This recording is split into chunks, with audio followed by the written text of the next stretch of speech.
yours, waiting on the sexy flow. Come get it all, are you gonna make me yours? Waiting on the sexy flow. I'm trying not to think about.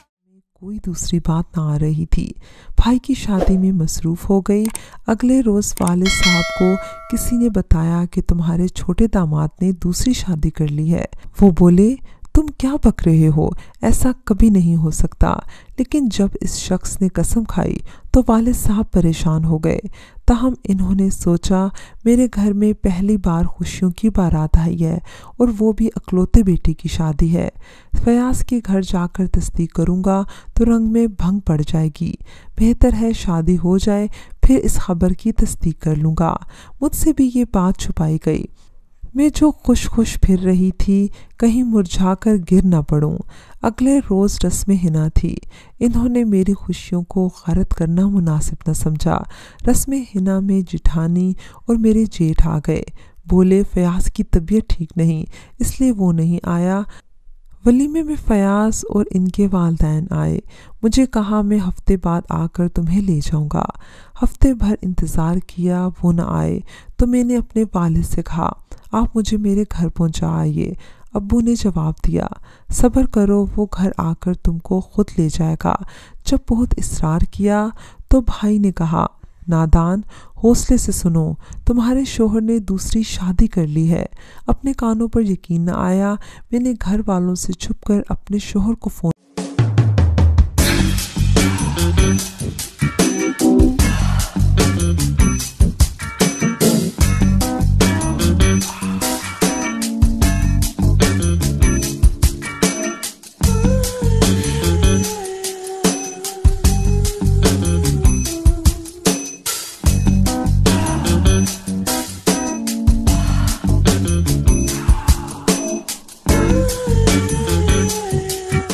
किया।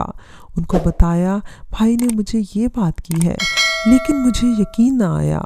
आप बताइए कि इस बात का कोई sir पैर है? हाँ, ये बात दुरुस्त है।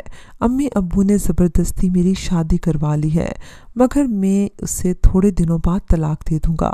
तुम किसी बात को दिल पर ना लो, जल्दी आकर तुम्हें भी ले जाऊंगा। वालिद साहब ने पूछा बेटी तुम क्या चाहती हो, सौतन कबूल है या कि तलाक लेना चाहती हो? मैंने जवाब दिया ना तो मुझे सौतन कबूल है और ना ही मैं तलाक लेना चाहती हूँ। इस सूरत में घर वापस जाऊँगी अगर फयाज दूसरी बीवी को सास ससुर के पास रखें और मुझे अपने पास रखें। फयाज ने ये शर्त मान ली। नई बीवी को अपने वालिदैन के पास छोड़कर मुझे साथ ले गए। चंद दिन साथ रहे, फिर वालिदैन के घर गए तो 4 दिन बाद लौटे। कुछ दिनों बाद दोबारा इसी शहर में तबादला करवा लिया जहां इनके वालिदैन थे।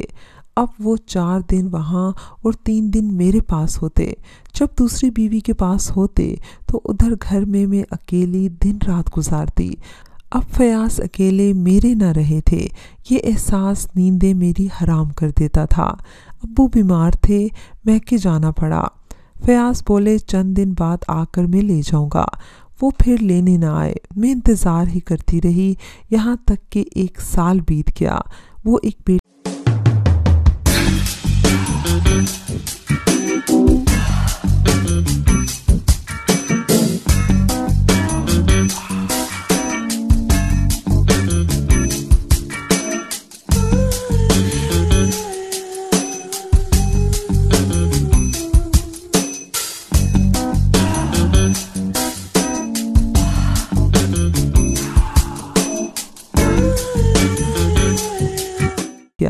वो एक बेटे के बाप बन गए। इनकी फैमिली मुकम्मल हो गई और वो इसी खुशी में मुझे भूल गए, मुझसे ला ताल्लुक़ हो गए। लेकिन मैं इनको नहीं भूली। वालिद के घर में तन्हा रहती हूँ। भाई और भाभी बैरून मुल्क जा चुके हैं। बड़ी बहन अपने घर में खुश और आबाद है और मैं आज भी इस फरेब में ज़िंदा हूँ कि वो मुझे लेने ज़रूर आएंगे। हालांकि लोग समझाते हैं फयाज की आस छोड़ दो, इसके 3 बच्चे जवान हैं। इस दिल का क्या करूँ कि 20 बरस गुजर चुके हैं, लेकिन अब भी मेरी आस नहीं टूटती। व्यूअर्स, मुझे उम्मीद है कि आपको हमारी आज की कहानी पसंद आई होगी। अगर कहानी पसंद आई है तो इसको लाइक कीजिए, शेयर कीजिए और कमेंट सेक्शन में अपनी राय का इजहार लाजमी कीजिएगा। अगर अभी तक आपने हमारा चैनल सब्सक्राइब नहीं किया तो उसको लाजमी सब्सक्राइब कीजिए और साथ लगे बेल आइकन को भी प्रेस कर लें ताकि आपको हमारी हर न्यू वीडियो की नोटिफिकेशन भी टाइम पर मिलती रहे। अगली वीडियो तक इजाज़त दीजिए। अल्लाह हाफिज़।